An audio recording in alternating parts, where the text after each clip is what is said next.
We do contemplate that there will be some sensitive and classified information which he may need access to do his job. Our intent is to be cooperative with the Commissioner. Right. So do you foresee any occasions where Justice Rouleau will be asking for documents from your government and he'll be told by your government he can't have them? Well, again, I think it's important not to get ahead of our skis on this. Hey everybody, welcome back to the channel. I just wanted to talk about the Emergencies Act. I mean, it's not that I'm going to get too technical, just stuff that I've been seeing on the news, and I came across this interview on CPAC, and they were just doing a public inquiry into the use of the Act. It's just funny because I watch some stuff in the Senate or like Parliament, or I'll watch videos at the House of Commons, and it seems that there's always a debate going back and forth, but whenever the questions are asked, we just don't get the right answers.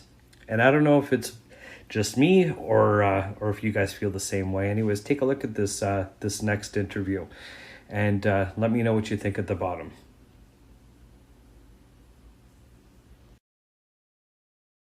Minister of Public Safety, he joins me now. Minister Mendicino, good to see you again. Thanks for taking time to speak with me tonight. Thank you for having me. Look, to be clear, you had no option under the law except to follow through with this public inquiry. It forms a part of the Act as a follow-up whenever it's invoked. So let me start with the role of Justice Rouleau. Will he be allowed to pass judgment on whether the decision to invoke the Act was warranted or not? Will he be allowed to say whether you were justified or whether you went too far? I mean, I think the short answer is yes. We have embarked on a full-blown public inquiry under the order in council, which came into effect today, which was a way for us to foster more independence, more transparency, and more accountability to look precisely at the question which you posed, which is whether or not those circumstances were sufficient to meet the test as articulated under the Emergencies Act.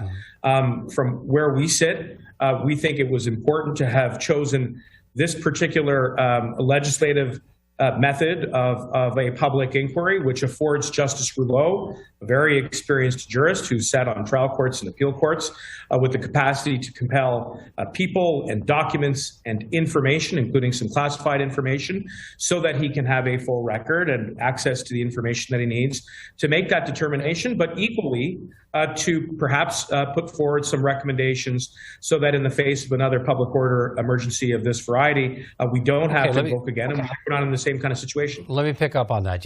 When you say we felt we were justified, you're speaking of yourself as part of the government and presumably your cabinet colleagues. And so to be able to reach his conclusions, one of the things he'll have to do is have access to documents, some of them, many of them classified. And I guess let's go there. Will he have access to all the documents that were part of the government's consideration in deciding to invoke the Act? Because I think that's what Canadians want to know. What evidence, what debates, what conversations did you have that led you to invoke the Act?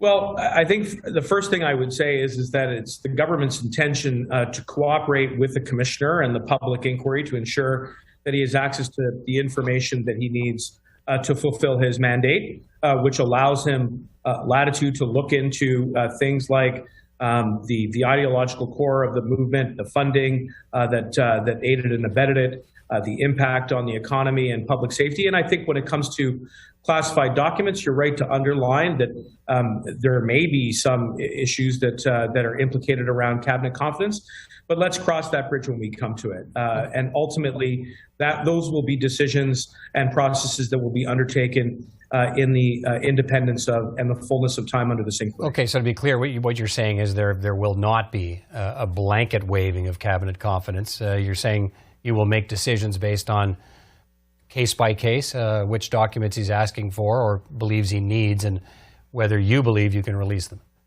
Correct. Yeah. No, I think you've sort of succinctly summarized our position, which is we don't want to usurp or be presumptuous around what information Judge Rouleau will ask for access to. We want to allow that process to unfold. Again, in keeping with the order in council, we have afforded him broad powers around people, around documents, information.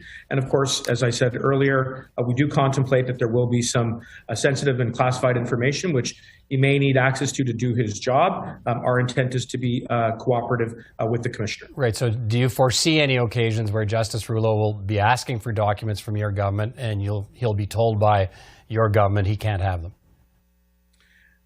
Well, again, I think it's important not to get ahead of our skis on this. I think what is important is that the judge has the powers to compel information that he needs to do the job. If it does happen to implicate a cabinet confidence privilege, which, as you know, exists for the purpose of allowing cabinet to have a robust debate and exchange of ideas around sensitive decisions.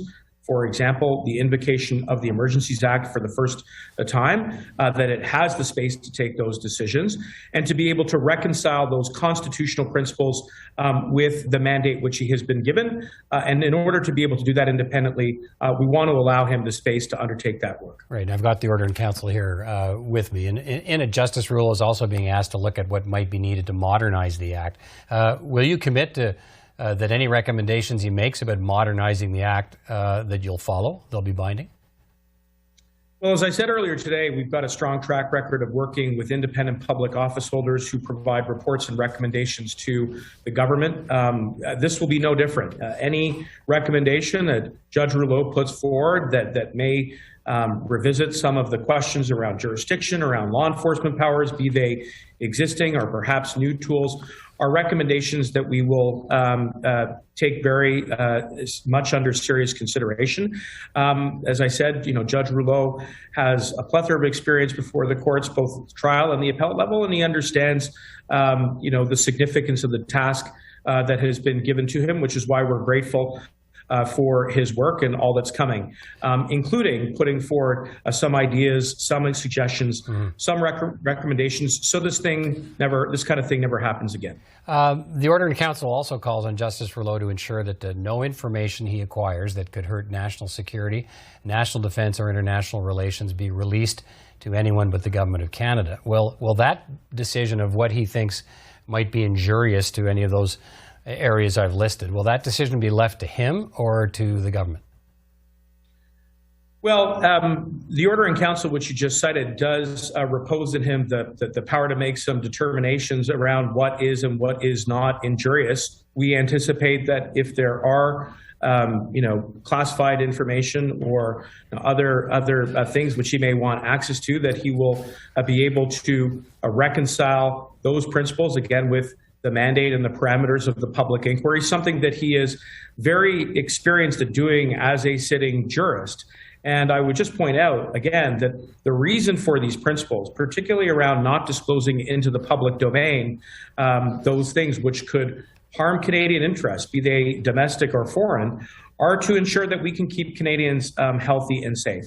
And so being somebody who sits on the bench and has sat on the bench for many years, he would be familiar with the balancing exercise, the legal analysis that goes into those decisions. He would be aware that there needs to be engagement with government and the appropriate branches who are implicated in those decisions and who are the guardians of that information. And we have full faith and confidence in his ability to discharge those responsibilities. All right, Canada's Minister of Public Safety, Marco Mendicino. Thanks for your time tonight, Minister. Appreciate it. Thank you very much.